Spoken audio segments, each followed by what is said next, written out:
I saw 90 new movies in 2024, the most I've ever seen in 1 year, and I gotta say it was a pretty good year for movies. There's a lot of great stuff, there was some okay stuff, and there were a few things that I never want to watch again. But today, I want to give you my top 5 movies of 2024 along with some honorable mentions. But first, happy 2025 everyone. I'm Kiki, and this is something I've been wanting to do for a while, make a just for YouTube video. So I'm excited, but before I get into the rankings, 2 things. Make sure you're hitting the like button and drop your top 5 movies from last year in the comments. There are movies that haven't had a wide theatrical release yet, so this list won't include Nickel Boys, The Brutalist, Last Showgirl, or I'm Still Here. Even though we're halfway through January, I haven't been able to see them yet. Also minor spoilers, I guess. But okay, without further ado, here are my top 5 movies of 2024. In 5th place, we have Sing Sing, the story of Divine G imprisoned at Sing Sing for a crime he didn't commit. This movie is about finding purpose even when the deck is dealt against you. Sing Sing is a wonderful, heartbreaking,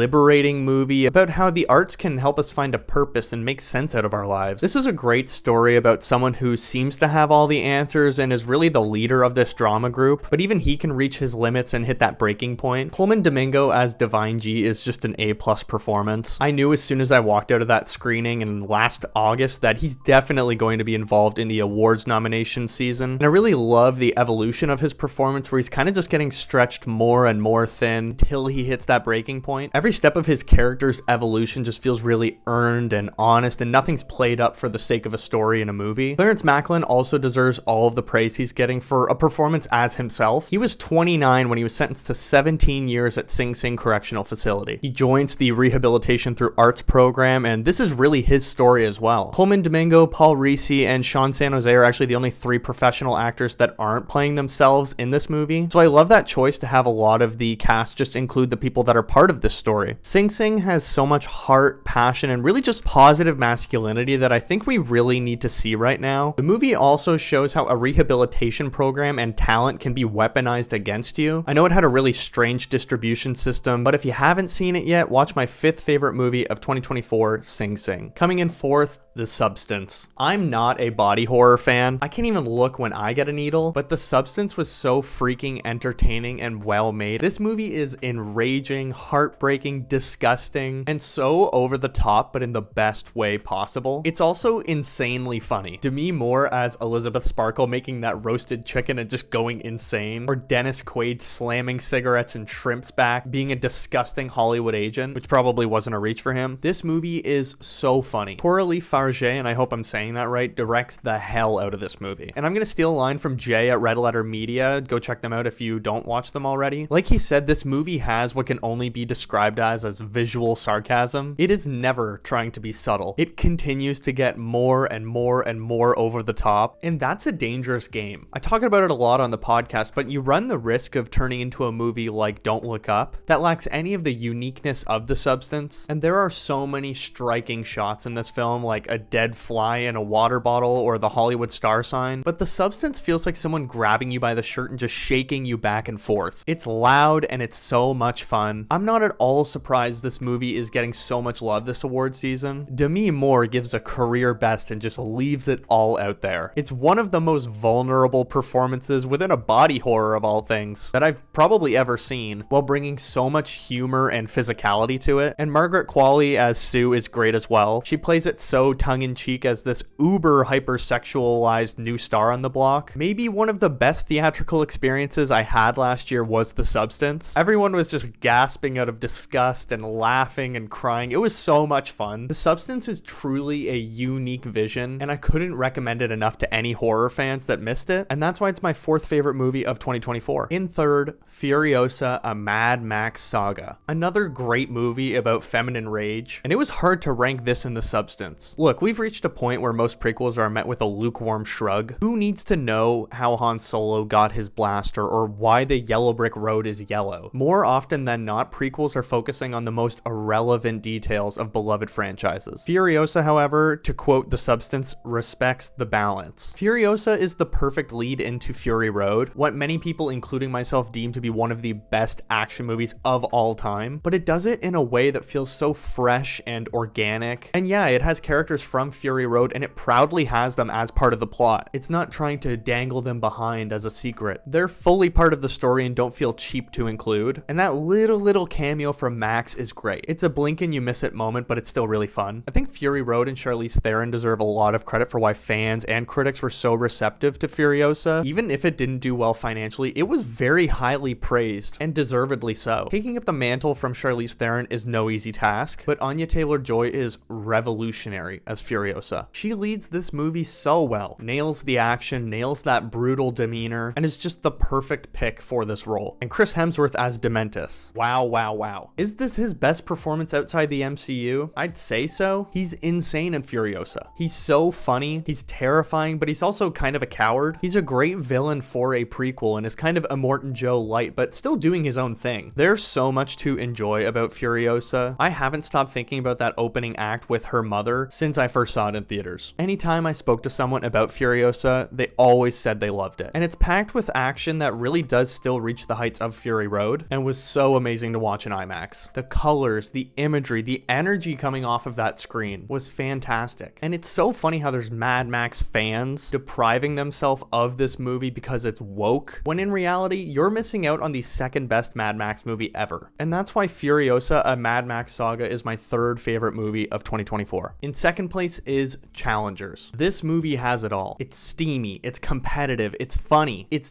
daring. Luca Guadagnino deserves so much credit this award season because this is a truly out-of-the-box movie. Challengers has some of the best camera work of the year, hands down. Those under-the-court shots looking up at the final match, just insane, and I constantly go back to clips of them. And the POV of the tennis ball going between Art and Patrick was just so sweet. And the performances in Challengers as well are amazing. I mean, Zendaya's had another really good year, and I'm very happy she's getting a lot of love for her portrayal of Tashi Donaldson. Mike Faist and Josh O'Connor are great in the movie as well, but Zendaya is commanding in this. In Challengers, it feels like she really takes the bull by the horns, and using tennis as a metaphor for love is such a great trick because the movie not only presents such a phenomenal romance story with a really messy love triangle, but it's also just a really great tennis movie, and it does something that a lot of movies don't. It makes the playing of the sport in the movie believable. I hate watching movies where football, soccer, hockey, basketball all look so unrealistic, or it's been directed by someone who has literally never watched a live game. Challengers though, Mike Faist, Josh O'Connor, and Zendaya all look like really good tennis players, and it's believable. And we can't talk about Challengers without talking about the soundtrack, done by Nine Inch Nails or Trent Reznor and Atticus Ross. Look, every movie on this list has a great soundtrack, and they're albums that I listen to over and over again, but I think Reznor and Ross have made an Oscar-winning soundtrack here. I definitely wasn't shocked they won a Golden Globe given how everyone's gone nuts for the music in this movie, and I can't wait to see what they do with Tron Ares. Like I said, Challengers has it all. It's a great sports romance film, and that's why it's my second favorite movie of 2024. Before we get to my number one movie of 2024, I want to highlight some honorable mentions that just missed out on the top 5. Dee Dee, an under-the-radar coming-of-age story that packs a punch. Better Man, yes, the monkey biopic. By far the most surprising movie of 2024. Still, I haven't stopped listening to Robbie Williams, and it's probably the best biopic of recent memory. Anora, I liked it a lot. I've seen it twice. It feels a little bit disjointed in the first and second half, but Mikey Madison is definitely a generational talent. The Apprentice and A Different Man, two amazing movies that prove Sebastian Stan would be just fine without Bucky Barnes. And just quickly mentioning these: Juror Number 2, Rebel Ridge, Baby Girl, Small Things Like These, Love Lies Bleeding, Trap, all great movies that I love this year. Alright, here we go. In first place, my favorite movie of 2024 is Dune Part 2. I've seen this movie 5 times already, and I know that's nothing compared to that Mac guy from Twitter, but this movie made me obsessed. Sometimes you finish a movie in the theater and you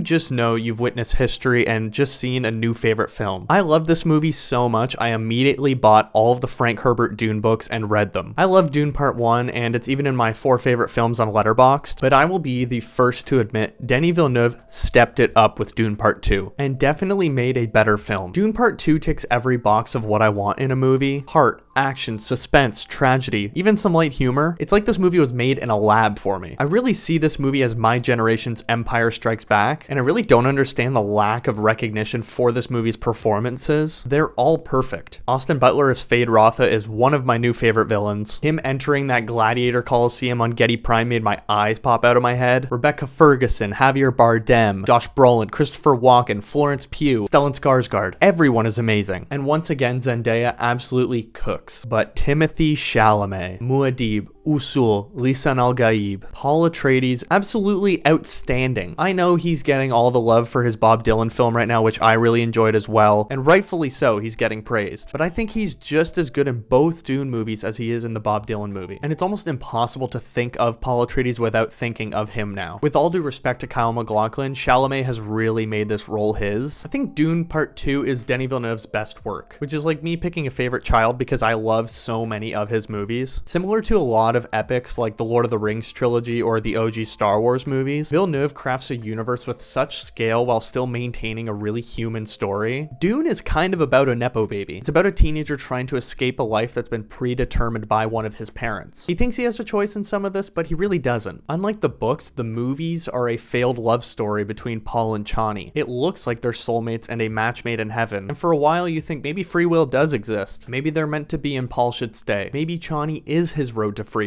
On the other hand, maybe she's just a step along the way of his predetermined fate. I mean, she is in his visions that leads to the golden path. Maybe their love was never as real as they thought. Maybe she's just a pawn so Paul can gain the trust of the Fremen. That's what brings me back to Dune Part 2 over and over again. Sure, it's a cool sci-fi movie and I like listening to the sound of the thumpers, but it's the human story that draws me in. Denis Villeneuve, Greg Fraser, the entire cast and crew, everyone involved completely knocks it out of the park with this one, and that's why it's my favorite movie of 2024. So that's my top 5 movies of 2024. It was really hard to pick. I've shuffled them around so much throughout the year, and I'm sure plenty of you will disagree, but let me know your top 5 in the comments. And before I go, if you want to hear more thoughts like these and longer reviews of most of these movies, go check out my weekly podcast. Watcher of All Things is my show where I talk movies, TV shows, and all things entertainment. It comes out every Monday. You can find it on all streaming platforms or right here on my YouTube channel. But thank you all so much for watching. Hit the like button, hit the subscribe button, hit that notification bell so you know when new videos come out and new podcast episodes. Take care of yourself. Happy 2025, and I will see you in the next one.